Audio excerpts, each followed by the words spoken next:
जो परावर्तन का पहला नियम क्या है? आपतन कोण का मान सदैव परावर्तन कोण के मान के बराबर होता है, जिसको हम यहाँ पर सिद्ध करके देख रहे हैं। ठीक है, हमने पहले क्या किया था? आपतन कोण कितना लिया था? 60 डिग्री लिया तो था। परावर्तन का कोण का मान कितना आया था? 60 डिग्री आया था। फिर हमने जब 40 लिया आपतन कोण तो 40 डिग्री आया था। परावर्तन कोण 40 डिग्री आया था। अब हम कितना ले रहे हैं?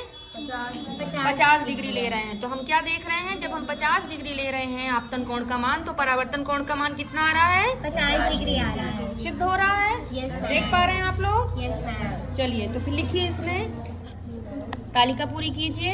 50 डिग्री आ रहा है। अब हम फिर से कोण चेंज करते हैं हल्का सा।